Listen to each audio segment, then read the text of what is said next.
Salut les amis, me revoici pour une nouvelle vidéo sur le fait, est-ce que Jésus a dit qu'il est Dieu?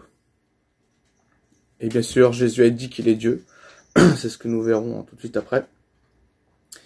Et donc, voilà, je fais cette petite vidéo, enfin petite, je sais pas si elle sera moyenne ou grande, parce que je parle beaucoup. Mais bon, je la fais parce que j'ai reçu pas mal de commentaires, quelques commentaires sur une vidéo que j'avais faite, qui s'appelle Les témoins de Jéhovah et Jean 17.3, et aussi sur la vidéo Les preuves que Jésus est Dieu et que la Trinité est vraie, où des gens m'ont dit, voilà, si Jésus était vraiment Dieu, pourquoi il l'a pas dit directement qu'il est Dieu, quoi. Alors, justement, c'est pour répondre à cela. Jésus a vraiment dit qu'il est Dieu. Et je le crois fermement. C'est ce qu'on voit dans Apocalypse 1, verset 8. Je lis. « Je suis l'alpha et l'oméga, dit le Seigneur Dieu, celui qui est, qui était et qui vient, le Tout-Puissant. » Alors, il y a une controverse là-dessus. Il y a des gens qui vont dire, oui, mais c'est le Père qui parle. Et en réalité, non, c'est pas le Père qui parle. Pourquoi? Parce que le contexte direct, le contexte direct du verset 8 d'Apocalypse 1, c'est le verset juste avant, le verset 7, où il est écrit « Voici, il vient avec les nuées, et tout œil le verra, même ceux qui l'ont percé, et toutes les tribus de la terre se lamenteront à cause de lui. Oui, Amen. Je suis l'alpha et l'oméga, dit le Seigneur Dieu, celui qui est, qui était et qui vient, le Tout-Puissant. » Donc, pourquoi nous savons que c'est Jésus qui dit, nous savons que c'est Jésus qui parle dans le verset 8, parce qu'il est écrit celui qui est, qui était et qui vient, le Tout-Puissant. Celui qui est, qui était et qui vient, le Tout-Puissant. Je le répète, je suis l'alpha et l'oméga, dit le Seigneur Dieu, celui qui est, qui était et qui vient, le Tout-Puissant. Et au verset 7, il est écrit, voilà, voici, il vient avec les nuées. Et tout œil le verra, même ceux qui l'ont percé, et toutes les tribus de la terre se lamenteront à cause de lui. Oui, Amen. Donc la question se pose, qui est-ce qui vient?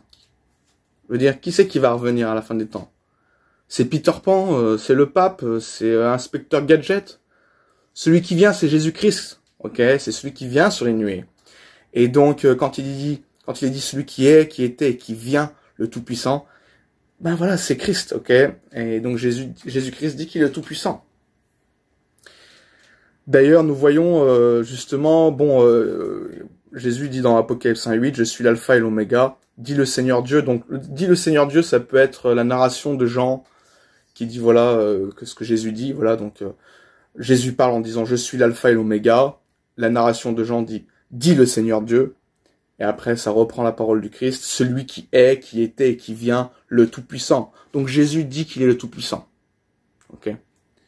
Alors, ça peut aussi, peut-être que c'est aussi ça que Jésus dit. Par exemple, il peut parler à la troisième personne quand il dit « Je suis l'alpha et l'oméga, dit le Seigneur Dieu », en parlant de lui-même. Soit c'est lui qui parle en disant que je suis le Seigneur Dieu, ou soit c'est la narration de Jean, Mais en tout cas, il le dit qu'il est Dieu parce qu'il dit celui qui est, qui était et qui vient, le Tout-Puissant. Donc Jésus dit qu'il est le Tout-Puissant. Et donc voilà, celui qui vient sur les nuées, c'est le Christ. C'est pas Inspecteur Gadget, c'est pas le pape, c'est pas quoi encore, etc. Je sais pas dans quel monde vous vivez, les amis, les antitrinitaires, enfin vous n'êtes pas mes amis d'ailleurs, mais voilà, c'est très clair, celui qui vient c'est le Christ, c'est le Fils de Dieu, c'est le Fils de l'homme, comme il est prophétisé dans Daniel 7, et justement, Jésus reprend cette parole devant les pharisiens dans Matthieu 26, du verset 63 et 64, Matthieu 26, versets 63 et 64, il est dit « Et le souverain sacrificateur, prenant la parole, lui dit « Je t'adjure par le Dieu vivant de nous dire si tu es le Christ, le Fils de Dieu. » Et Jésus lui répondit « Tu l'as dit. De plus, je vous déclare, vous verrez désormais le Fils de l'homme assis à la droite de la puissance de Dieu et venant sur les nuées du ciel. » Donc voilà, celui qui vient sur les nuées du ciel, c'est le Seigneur Jésus-Christ. D'ailleurs, on voit aussi encore dans Apocalypse 22, versets 12 et 13, où Jésus dit « Voici, je viens bientôt. Voici, je viens bientôt et ma rétribution est avec moi pour rendre à chacun selon ce qu'est son œuvre. Je suis l'alpha et l'oméga, le premier et le dernier, le commencement et la fin. » Donc, tout prouve que le verset 8 de Apocalypse 1 montre bien que c'est Jésus qui parle en disant « Je suis l'alpha et l'oméga, dit le Seigneur Dieu, celui qui est, qui était et qui vient, le Tout-Puissant. » Ok, c'est le Tout-Puissant.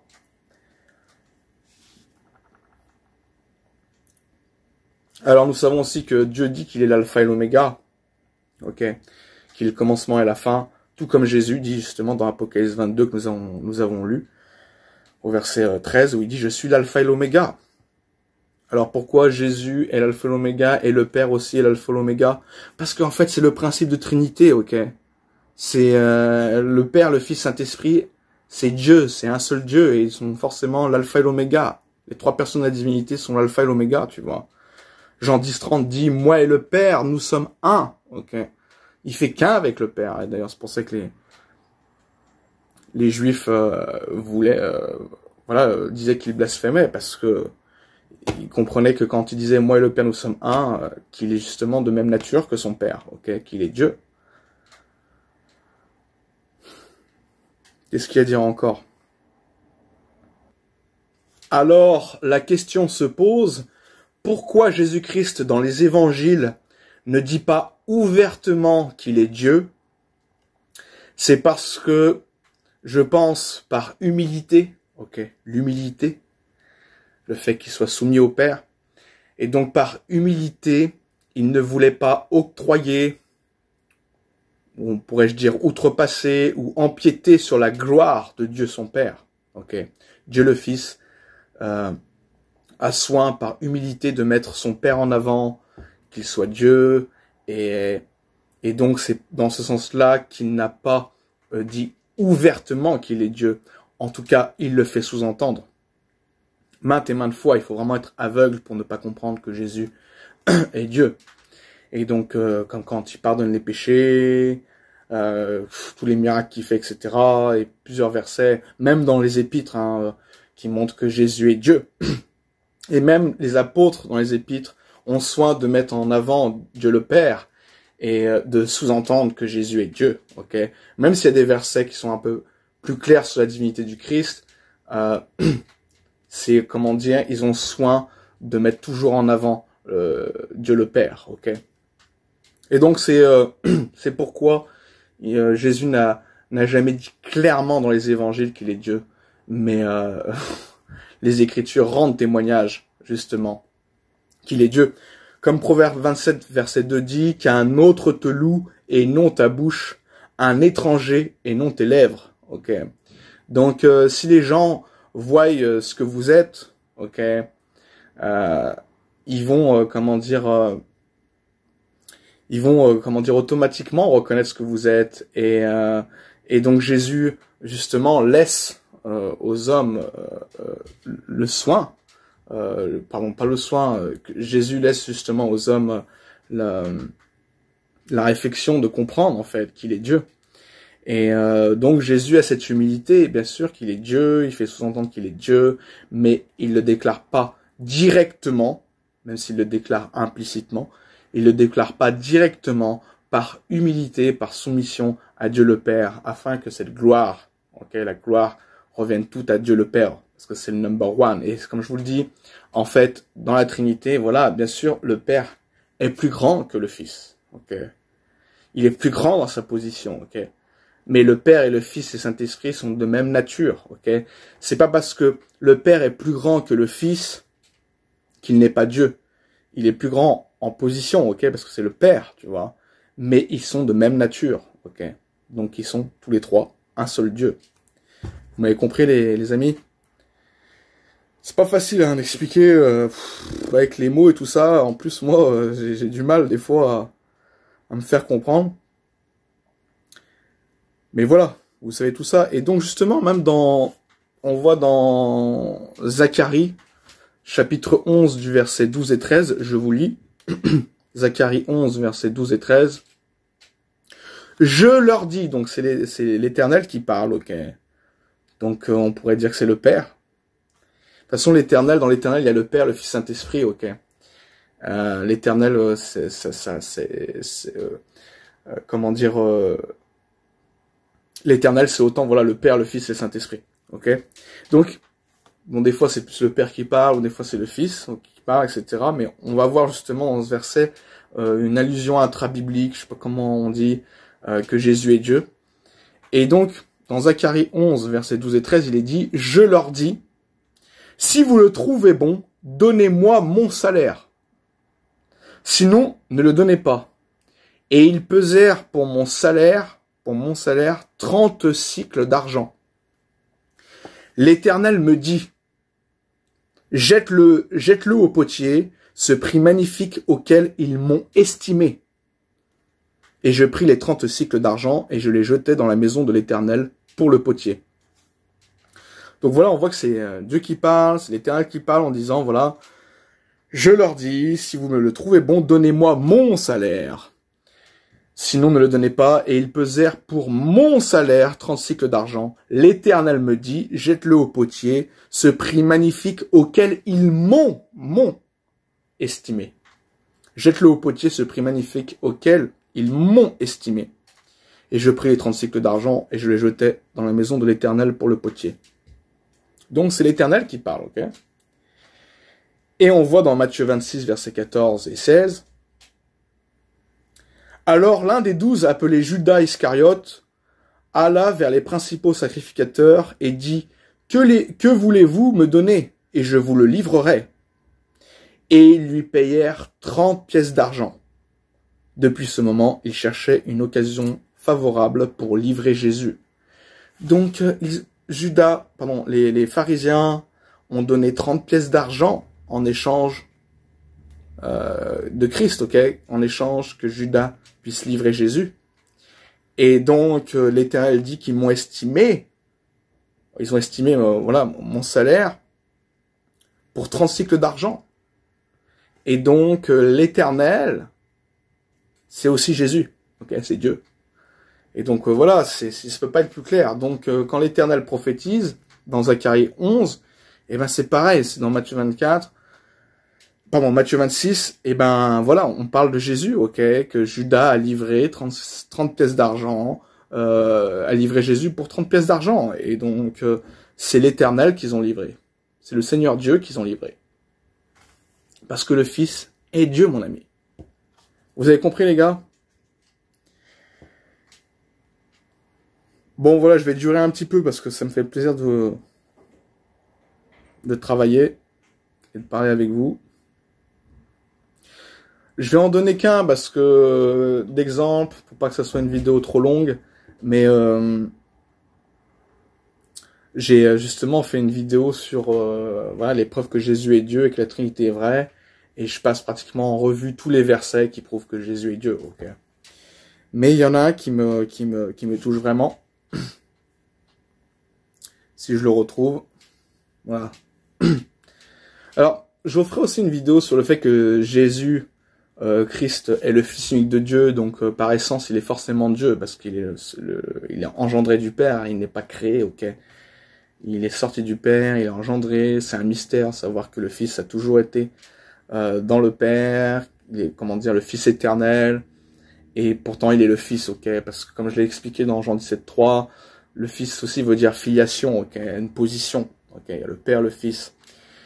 Et donc je referai aussi je ferai une vidéo aussi là-dessus pour expliquer encore que Jésus est Dieu, rien qu'en lisant le fait que Jésus est le Fils unique de Dieu prouve qu'il est Dieu. Mais il y a un verset qui me touchait vraiment, qui prouve que Jésus est Dieu. Encore une fois, c'est dans 1 Jean 1, versets 1 et 2. Donc 1 Jean 1, première épître de Jean, chapitre 1, versets 1 et 2, il est dit: ce que nous avons contemplé et que nos mains ont touché concernant la parole de vie, car la vie a été manifestée, et nous l'avons vue, et nous lui rendons témoignage, et nous vous annonçons la vie éternelle qui était auprès du Père et qui nous a été manifestée. Donc Jean nous explique que Jésus-Christ est la vie. Okay, il est la parole de vie, en plus il est la vie, et il est la vie éternelle. Comme dans Jean 14,6, il est écrit, voilà, Jésus lui dit, je suis le chemin, la vérité et la vie. Nul ne vient au Père que par moi. Et donc il dit que, Jésus dit qu'il est la vie. Okay. Qui peut être la vie, mes amis? Qui peut être la vie? Nous avons la vie, ok? Nous avons la vie sur cette terre, elle nous est donnée, mais nous ne sommes pas la vie. C'est la différence, ok? Nous avons même la vie éternelle, ok? Mais nous ne sommes pas la vie éternelle. Et donc Jésus-Christ est la vie éternelle dans 1 Jean 1, verset 2, où il est écrit que Jésus est la vie éternelle. Et nous vous annonçons la vie éternelle qui était auprès du Père et qui nous a été manifestée. Et donc, on voit plusieurs fois dans la Bible, dans l'évangile de Jean notamment, que Jésus est la vie. Et si donc il est la vie, il est forcément Dieu. Parce que aucune créature ne peut être la vie. Ils ont la vie. C'est pour ça qu'ils sont créés. Okay. Mais Jésus n'est pas créé. Jésus est l'essence même de la vie. Okay. Avec son Père et l'Esprit Saint, okay, qui procède du Père et du Fils. L'Esprit du Père et du Fils. Et donc, Jésus est la vie éternelle. Donc le fait qu'il soit la vie éternelle prouve déjà qu'il est Dieu. Okay. Bon, je vais pas m'épiloguer 10 ans, parce que là, il y a plein de versets, etc. Mais allez voir ma vidéo sur les preuves que Jésus est Dieu et que la Trinité est vraie. Je l'explique pas mal. Alors après, c'est vrai, il faut renouveler, faire des vidéos pour renouveler tout ça, bien sûr. Hein. Mais je continuerai à faire cela dans le futur, mais bon, j'ai d'autres sujets à traiter en ce moment. Et voilà, mes amis, Jésus est Dieu. Et donc dans Apocalypse 1, verset 8, Jésus-Christ dit clairement qu'il est le Tout-Puissant, parce que c'est celui qui vient. Et on sait que celui qui vient sur les nuées, au verset 7, eh ben c'est Jésus-Christ, ok? Et donc, mes amis, nous avons le Saint-Esprit, et il est impossible d'avoir le Saint-Esprit, donc d'être habité par l'Esprit, d'être scellé du Saint-Esprit, en niant la divinité du Christ. Si quelqu'un nie que Jésus est Dieu, il n'est pas sauvé, ok? Soit il n'est pas encore sauvé, ou soit en fait c'est un réprouvé, tu vois. Mais c'est impossible qu'un enfant de Dieu nie que Jésus soit Dieu, ok? C'est pas possible. Et les Écritures nous le confirment à maintes et maintes fois, ok? C'est vraiment, c'est gros comme un éléphant dans la Bible, ok? Tu vois partout que Jésus est Dieu. Alors, comme je vous l'ai dit tout à l'heure, Jésus a l'humilité et il le fait comprendre, il le fait sous-entendre, mais il a l'humilité justement de mettre en avant Dieu son Père et de rendre toute la gloire à son Père en disant voilà qu'il est Dieu aussi, tu vois, que c'est le Dieu premier, j'ai envie de dire. Voilà, t'as Dieu le Père, Dieu le Fils et Dieu le Saint-Esprit, mais tous les trois sont un seul Dieu. Mes amis, à une prochaine vidéo, soyez bénis, bye.